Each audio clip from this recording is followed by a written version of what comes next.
और अब बात करेंगे भोपाल से बड़ी खबर की। मुख्यमंत्री शिवराज सिंह चौहान करेंगे समीक्षा। भारी बारिश से प्रभावित जिलों की करेंगे समीक्षा। अब से कुछ देर में करेंगे समीक्षा।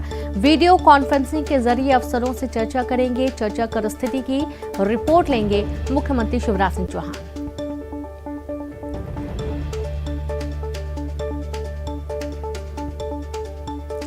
तो अब से कुछ ही देर में समीक्षा बैठक होगी। मुख्यमंत्री शिवराज सिंह चौहान समीक्षा करने वाले हैं। भारी बारिश के चलते प्रभावित जिलों की करेंगे समीक्षा। अब से कुछ ही देर में करेंगे समीक्षा। वीडियो कॉन्फ्रेंसिंग के जरिए अफसरों से चर्चा करेंगे और स्थिति की जानकारी लेंगे मुख्यमंत्री शिवराज सिंह चौहान। उचित दिशा निर्देश भी दिए जा सकते हैं।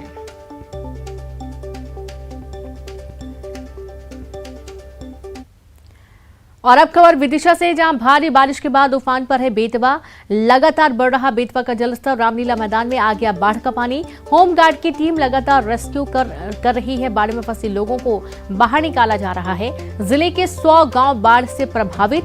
कल बिगड़ते हुए हालात को देखते हुए प्रशासन ने मांगी थी वायुसेना की मदद।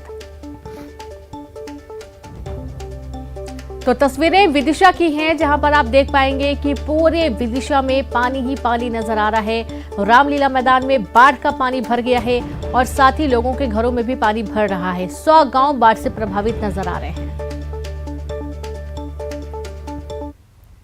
भोपाल से खबर, 16 साल बाद शहर में तेज बारिश। एक दिन में सबसे ज्यादा बारिश दर्ज की गई है। भोपाल में 36 घंटे में ही 14.18 इंच से ज्यादा भारी बारिश हुई है और अब तक 66.50 इंच से ज्यादा बारिश हो चुकी है। तेज बारिश से अगले मॉनसून सीजन की भी आधी जरूरत पूरी हो गई है। तो आप ये देखिए कि इस बार इतनी बारिश हुई है कि अगले सीजन की भी आधी सीजन की समझ लीजिए कि जो जरूरत होती है वो पूरी हो गई है। यहाँ अंदाजा लगाया जा सकता है कि गर्मी में पानी की किल्लत जहां तक है नहीं होगी।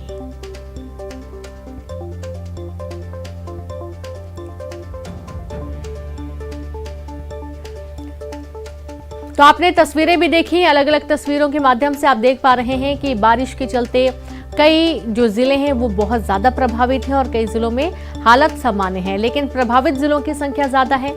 ऊपर से मौसम विभाग का ये कहना है कि आगे भी बारिश जैसे हालात बनते हुए नजर आ रहे हैं। हो सकता है कि आगे अभी और बारिश हो। हालांकि कहा यह भी जा रहा है कि अब तक 66.50 इंच बारिश हो चुकी है और इसका मतलब ये है कि अगले जो मानसून है, तेज बारिश से अगले मानसून सीजन की भी आधी जरूरत पूरी हो चुकी है। यानी साल भर तक लोगों को पानी की किल्लत देखने को नहीं मिलेगी। भरपूर मात्रा में पानी उपलब्ध रहेगा इस्तेमाल करने के लिए। तो पिछले कई सालों का रिकॉर्ड भी इस बार टूटा हुआ नजर आया, जहां भोपाल में बारिश 36 घंटे में बारिश 14.18 इंच दर्ज की गई है। अब इससे अंदाजा लगाइए कि कितनी जोरदार बारिश हुई है। बड़ा तालाब लबालब भरा हुआ है।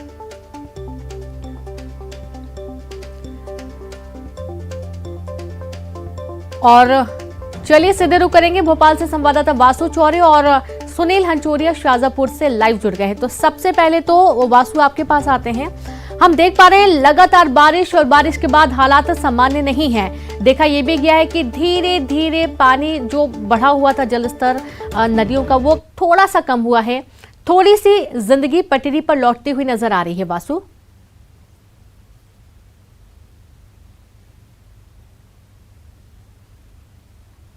से कई गुना अधिक बारिश हुई है और जैसा कि आपने कहा कि जब तेज बारिश होती है, लगातार बारिश होती है, उसके चलते स्थितियां जो है वो काफ़ी बिगड़ जाती हैं। लोगों के घरों में जलभराव की स्थिति हो गई है, सड़कों को नुकसान हुआ है, विद्युत व्यवस्था को नुकसान हुआ है और ये तमाम सारी जो व्यवस्थाएं हैं इनके पटरी पर लौटने में समय ज़रूर लगता है। हालांकि कल दोहरी चुनौती शासन प्रशासन के सामने थी। अमित शाह का दौरा था, उसके साथ ही दिन भर लगातार तेज बारिश का दौर, तेज बारिश का जो सिलसिला है वो जारी रहा, लेकिन उसके बावजूद जो अमला है उसने जमीनी स्तर पर चीज़ों को व्यवस्थित करने की ज़रूर कोशिश की। आज संभवतः ये माना जा रहा है चूँकि सुबह से ही बारिश जो है, बारिश का जो दौर है वो थमा हुआ है, जिसके चलते अब कुछ हद तक राहत मिलेगी। जो नदी नाले उफान पर थे उनका पानी थोड़ा सा नीचे आया है। कई शहरों के एक दूसरे गाँवों से या अन्य शहरों से जो संपर्क टूट गए थे, पुल पर रपटों पर पानी होने के चलते अब वो धीरे धीरे पानी नीचे उतर रहा है, जिसके चलते एक बार फिर से यातायात जो व्यवस्था है वो सामान्य होती हुई नजर आ रही है। आम जनजीवन धीरे धीरे धीरे पटरी पर ज़रूर लौट जाएगा, लेकिन जो नुकसान हुआ है उसका आकलन करना बेहद ज़रूरी है। और खुद मुख्यमंत्री शिवराज सिंह चौहान लगातार इसकी समीक्षा कर रहे हैं। अभी भी अफसरों के साथ वो बैठक करने वाले हैं। 9 बजे का समय तय हुआ है। वीडियो कॉन्फ्रेंसिंग के जरिए वो बैठक करेंगे और सारी सिचुएशन जो है उसका मुआयना करेंगे और उसके बाद किस तरीके से जनता को राहत पहुंचाई जाए इसके दिशा निर्देश दिए जाएंगे। और ये बहुत जरूरी भी है वासु, बिल्कुल। और साथ ही सुनील, आपके पास आते हैं, शाहजहांपुर में कैसे हालात बनते हुए नजर आ रहे हैं? रीनू, देखिए, लगातार बारिश के कारण शाहजहांपुर भी बेहाल है। प्रदेश के दूसरे जिलों की तरह यहाँ पर भी कई ग्रामीण इलाके हैं जहाँ पर बाढ़ के हालात है। यहाँ तक कि जो जिला मुख्यालय में भी देर रात जो निचली बस्तियाँ थी वहाँ पर कुछ लोगों को सुरक्षित बाहर निकाला गया। जिस वक्त हम दर्शकों तक अपडेट दे रहे हैं उसी समय collector Dinesh Jain, SP Jagdish the power सहित पूरा अमला जो है लगातार क्षेत्र में घूमकर ये समीक्षा कर रहा है कि बाढ़ के चलते जिस तरीके से निचली बस्तियों तक पानी पहुंचा है तो लोगों को कैसे सुरक्षित स्थानों पर पहुंचाया है। ये टीला नदी शहर के बीच से गुजरती है। आप देख सकते हैं इतना पानी है। दर्शकों तक जो तस्वीरें दिखा रहे हैं, सामने मकान दिखेंगे, दुकानें दिखेगी, उन तक पानी पहुंच चुका है। आवागमन पूरी तरीके से बंद कर दिया गया है और लगातार पानी का स्तर बढ़ रहा है, ना कि कम हो रहा है। मौसम विभाग ने जो ताजा अलर्ट जारी किया उसके मुताबिक ही आज भी शाहजहांपुर के लिए रेड अलर्ट है। तो जो सीलर, लखुंदर, नेवल, कालीसील तमाम जो नदियां हैं वो उफान पर है। इसके कारण जो है बाढ़ जैसे हालात है। नजदीकी गांव बमोरी है, वहाँ पर एक तालाब फूटने की आशंका के बीच जो है प्रशासन रात को पहुंचा और आनंद फानंद में गांव खाली कराया। तो फिलहाल जो बारिश से शाहजहांपुर भी बेहाल है और यहाँ पर भी बाढ़ के हालात है। जी बिल्कुल, बहुत शुक्रिया आप सभी का तमाम जानकारी साझा करने के लिए और तस्वीरें दिखाने के लिए।